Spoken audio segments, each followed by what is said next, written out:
So following on from this teaching conundrum that I've been challenged with, I've considered that.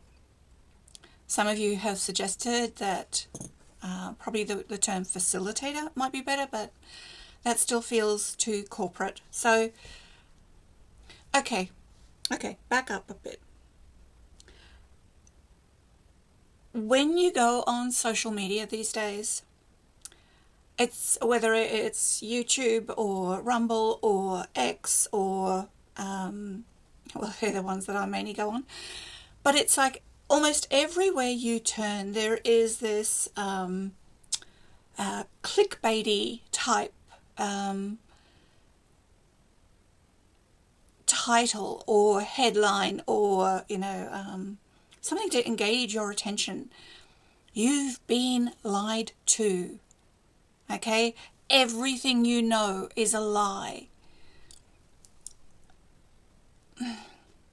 That, for me, is a very dysfunctional perception. Because, what position does that put you in? What position is that intended to put you in? And put the purveyor of those statements, the purveyors of those statements, in what position do they want to position themselves in? They want you to be off balance. They want you to be helpless, possibly hopeless, because after these revelations of what you've been lied to about, are there any real doable, actionable solutions that they offer you? It's like those kind of statements, you have been lied to, are divisive. They're division statements. It's like you're not in the privileged group of knowing what's really going on. Not that many of us, most of us, have a clue what's going on. We're given a drama. We're given theatre. Okay, now that's the clue. Theatre. Theatre is stories. Theatre is narrative. So, okay, coming back to the teaching, like what I'm here to do. I accept not to teach. I reject being a teacher. Okay. What I am, though, is a bringer of ideas, particularly reframing ideas. So I don't know if there's a title for reframer, but that's what I'm here to do. I'm here to reframe common dysfunctional perceptions, common dysfunctional narratives. One of the first insights. Now, okay, I'm going to write that word down because that's going to be a common word that I'm going to spread throughout my videos. They're my insights. They're the ways I've connected dots. I have not been granted this knowledge in any formal way. It's just about strengthening your perception, strengthening your attention, strengthening your critical thinking, strengthening observation. Not to say I've got it down pat. The world is so huge. The cosmos is so huge. Okay, we all are going to have our little specialties. So my ideas may intercept with others, but it's not like anything's been formally handed to me. So one of my insights is that, now, okay, this is, all right, slow down. I want you to know the word neoteny, neoteny, Neoteny. It's a term used, I don't know if it's a term, but it's a dynamic. It's a dynamic used in animal husbandry. in taming wild things. Neoteny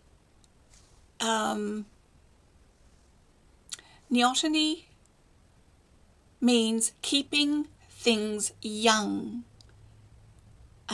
keeping things at a young stage, even as it's chronologically getting older. So this, like, think of dog breeding. Okay, you've got, the proto dog, which is quite wild, vicious, feral, untamed. Okay, so then how have dogs been domesticated? Okay, by pushing out their maturity, their hunting, their protectiveness, their feral fierceness. Okay, and through the process or through the dynamic of neoteny, they've been able to develop really cute little dogs that look young, and the key word here is the cuteness factor. Okay, and cuteness kind of equating to harmless, having no power, always being young and evoking our protective faculties. So one of the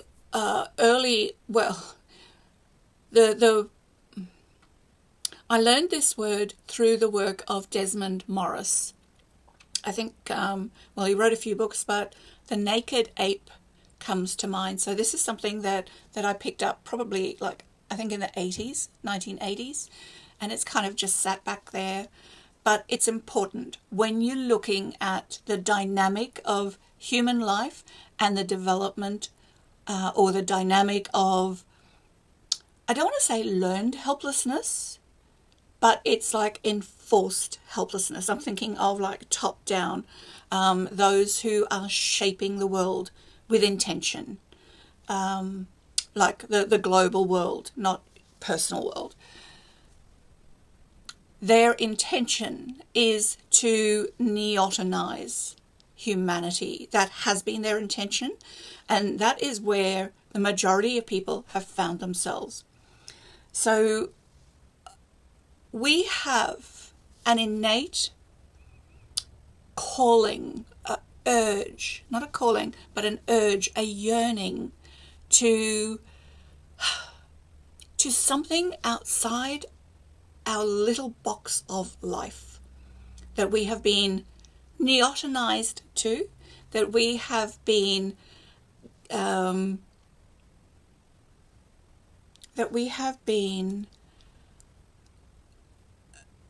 advised, guided to know.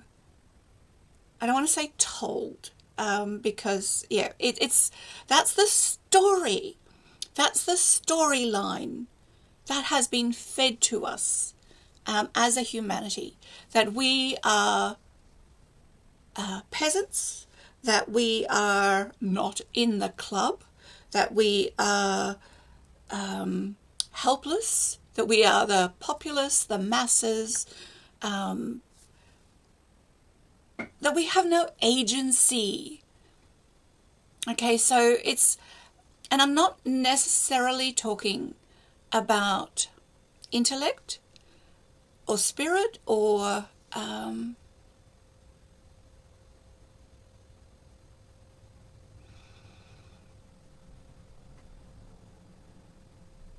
I'm talking about consciousness, that our consciousness has been intentionally contained, intentionally restrained to an immature level. And I don't mean immature in an insulting way.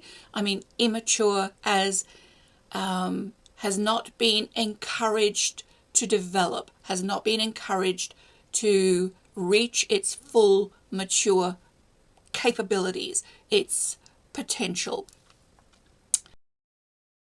Dr. Alexander Golod, who is high up in the Russian military, when the Cold War cooled down a little bit, he had a multi-million-dollar a year budget, and he also had heavy-duty credentials, scientific credentials, and military credentials, and he had access to a lot of top-secret technology. He started studying pyramids. Presumably, the Russian military probably wanted him to study them for weaponry, but he wound up studying them for beneficial purposes. God bless his soul. And he found out a lot of amazing stuff. And because he had the resources that he had and the knowledge that he had, he proved a lot of stuff, what was going on with these pyramids. So he built a lot of different pyramids. And one of the things he figured out, by the way, was that all these ancient pyramids around Earth are actually part of one planetary grid system. They're part of a planetary scalar energy grid system. So whoever, even though they were built at different times, whoever oversaw the development of these pyramids had to have had at least aircraft travel capabilities, if not space travel capabilities. So anyway, he figured that stuff out. He figured a lot of stuff out about pyramids. He built this one outside of Moscow, 144 foot high, completely made out of fiberglass, wood, and glue, no metal whatsoever. This is the inside of it. These are large quartz spheres that they put inside of here. One of the things Golod figured out was that these pyramids, when you put quartz crystals inside of them, or any kind of crystal, it will program them with healing frequencies, which you can then take them out and give them to somebody, and they will emanate healing scalar frequencies that can help people. And so, so these people are actually sitting there getting healed. This is the inside of his pyramid. But the interesting thing was that some of the things that he found out about this, studying them scientifically.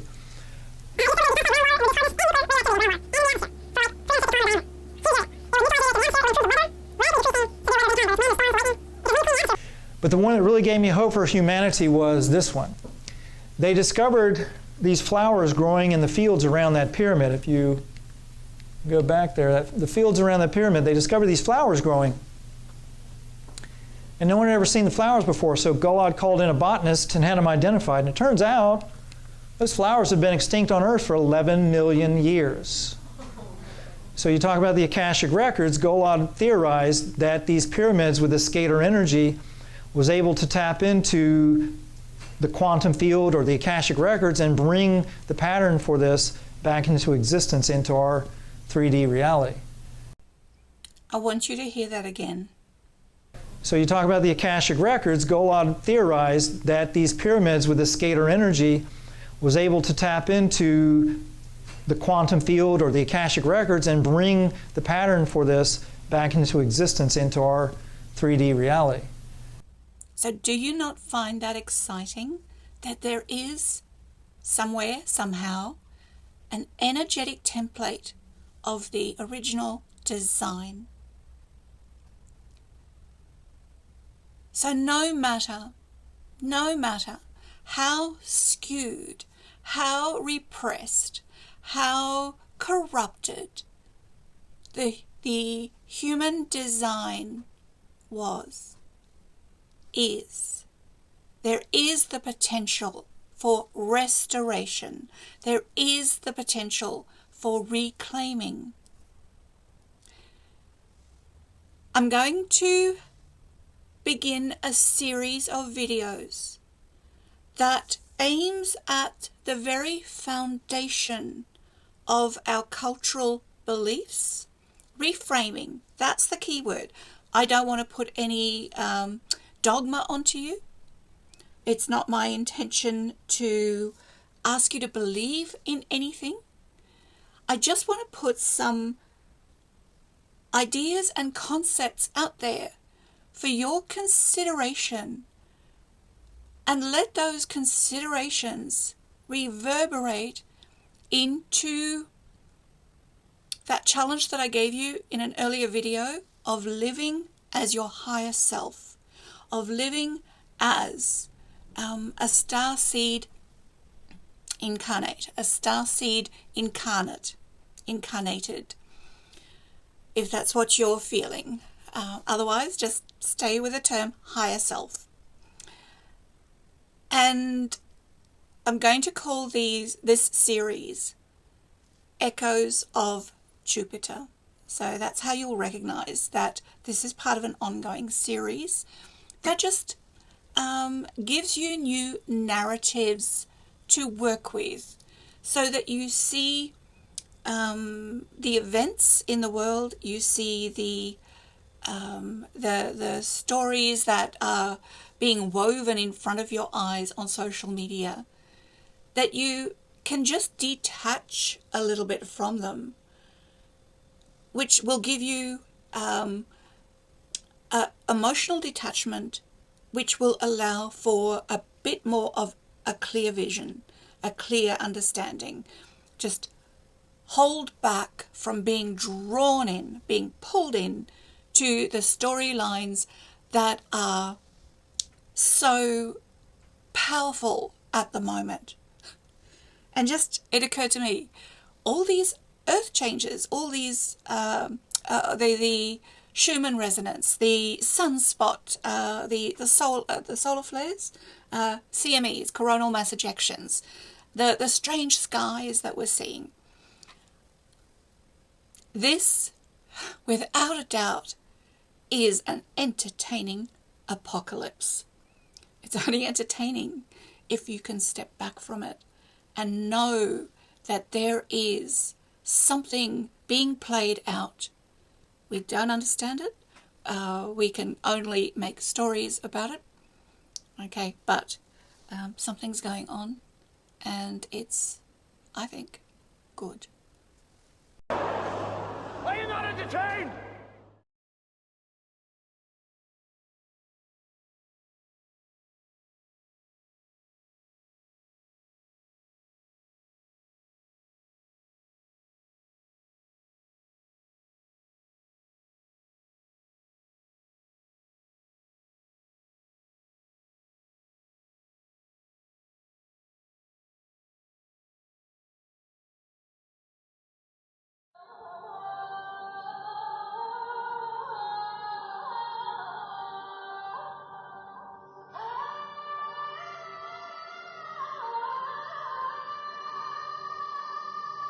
Hello, my wonderful friends. Magus here on a beautiful day. If you're brand new to the channel, we're Zoroastrians. We are the Magi.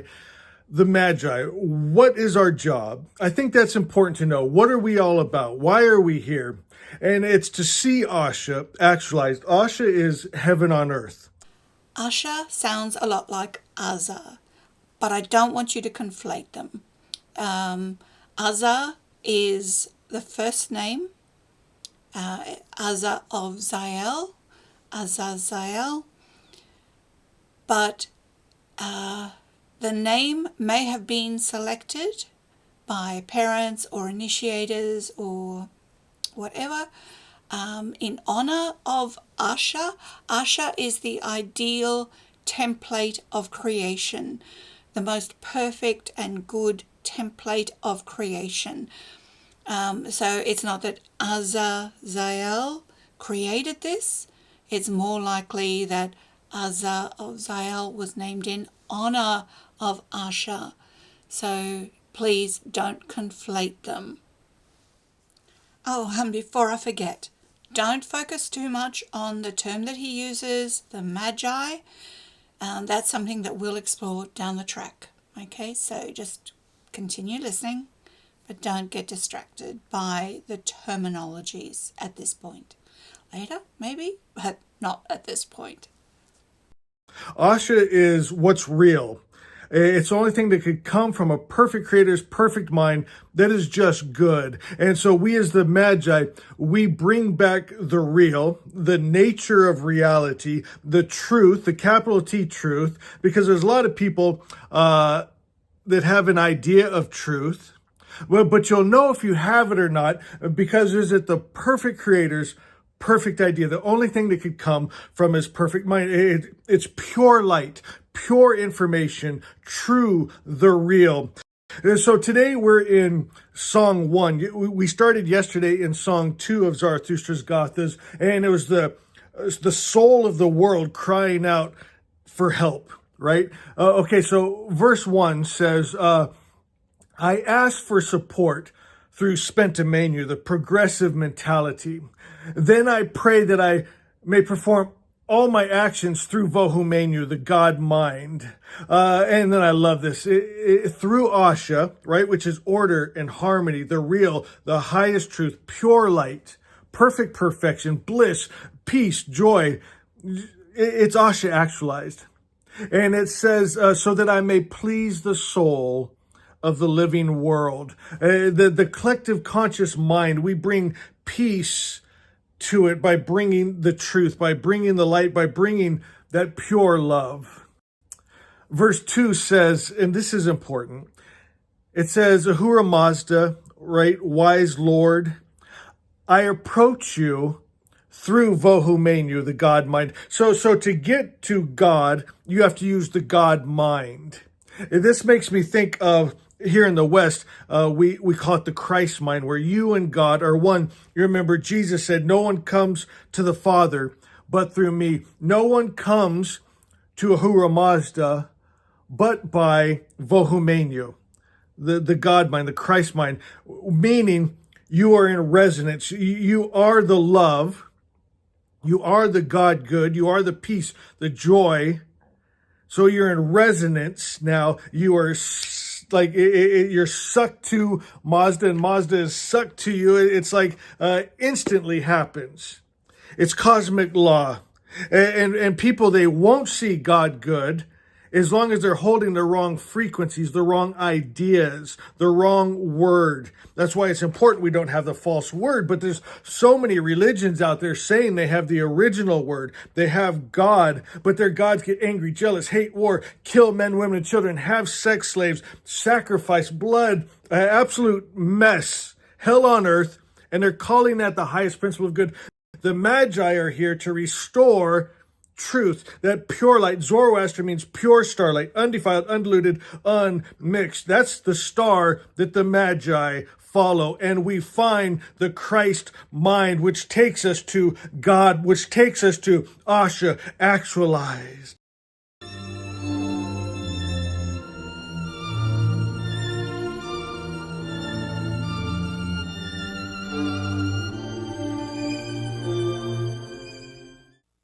Professor Irani was born to Zoroastrian parents.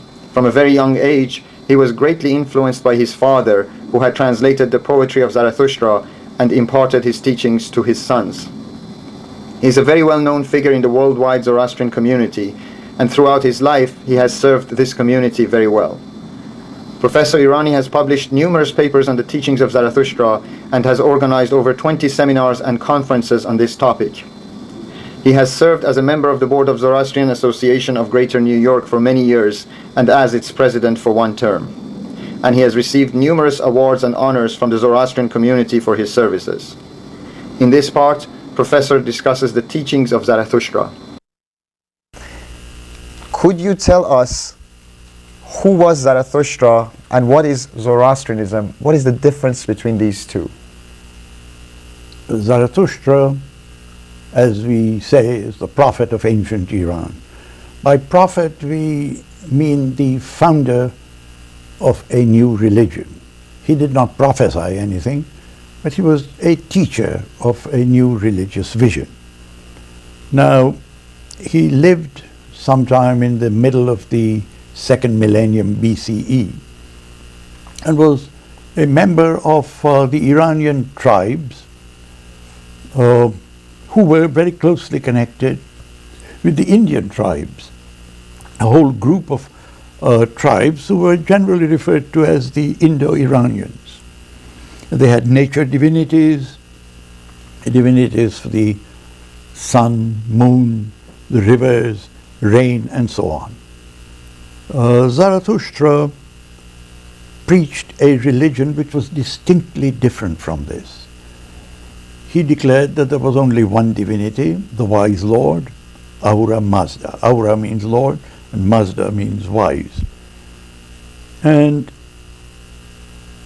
according to Zarathustra, this is the vision of the world. The wise Lord created an ideal, perfect order. This is the fundamental creation. It's called Asha, which literally means truth. It's the ideal truth about what existence should be. This ideal was then transformed into the real tangible world. When this world was created, it was supposed to, it was in time now. The tangible world is in time. It would unfold and evolve according to Asha and become perfect. But that's not what happened. The implementation of Asha was thwarted by the spirit which says no. And here is the fundamental dualism of Zoroastrianism. There is one spirit. By spirit I don't mean personality. I mean some kind of non-material force which promotes Asha. It's called Spentamainu, and the other which frustrates or opposes the realization of Asha, called Angramainu. And so the world that we see, which was meant to be perfect, turns out to be flawed, imperfect, contaminated. This is the picture of the world that he gives us. There is a way of life which emerges from this. And that comes in the following way. We are blessed with the good mind, Bahu Mana. Bahu means good, Mana is mind. And this mind enables us to recognize the flawed world. We can see what Asha is, we can recognize what the ideal is, we can see in every situation that we encounter to what extent the ideal is flawed. This disparity gives us reason to act. We are also blessed with another aspect of Ahura Mazda called Spenta Armaiti, the spirit of devotion or right-mindedness. It inspires us to do the right thing. And the right thing is to change any flawed situation and bring it closer to Asha. This is the good life. So the great difference between the early religion, which was a religion of devotion, sacrifice, offering, prayer, asking for this or that benefit, this is replaced by a different conception. One lives according to the divine wish by actualizing Asha as far as we can. And this act, the righteous act, the act of promoting righteousness, is the primary religious act of worship. At least according to Zarathustra. According to Zarathustra. And this is what we find in the verses, the gathas, which were the hymns composed by Zarathustra. In the time of Zarathustra, his disciples, the priests Ashramans, the promoters of Asha, were merely teachers and guides. So in a sense, counselors.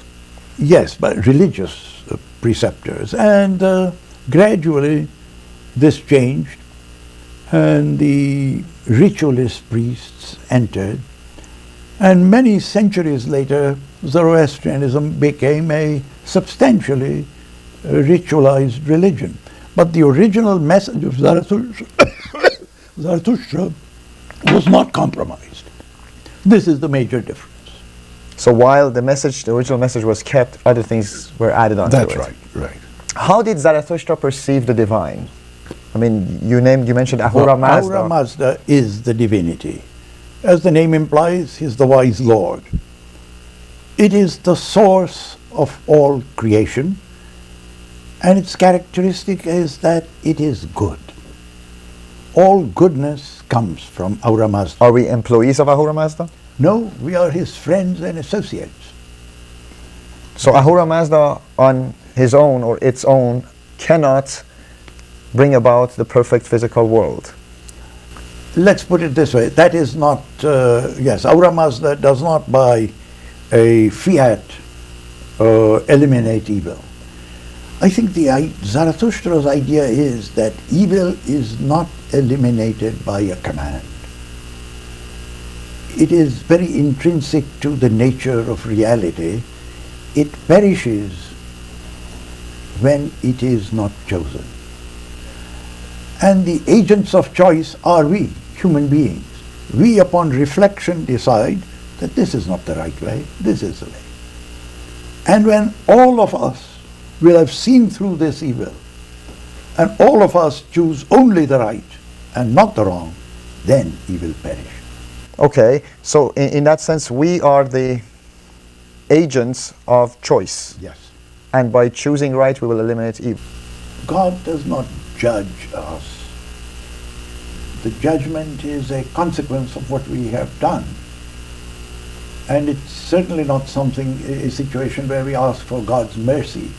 That sort of thing has no role in Zarathustra's thinking at all. So in a sense, what you're saying is Ahura Mazda created this system, and this system now operates.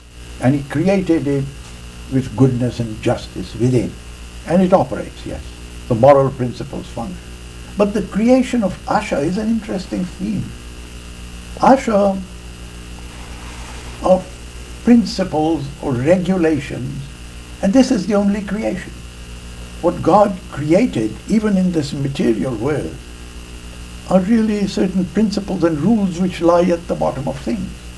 He did not create water and fire and air and stone and so on. Just the principles. How was the universe created, according to Zarathustra? He merely tells us there were two creations. One was Asha, and the second was the materialization of it, which is the material, the tangible world. And in that we have both the promotion of the order and the opposition to it. So Ahura Mazda said, let there be Asha, and there was Asha. That's right. And then Ahura Mazda said, let there be the physical, and there was partially physical. And the physical world, and there was within it this spirit which says no. How did that imperfection creep in? We are not told. I don't think Zarathustra spent much time over it. He was by nature not a metaphysician who asked the origins of things. He was a moralist. He was overpoweringly a moralist. And he saw things in moral terms. His major interest was not the universe, that is just the framework.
slide over here and give me a moment.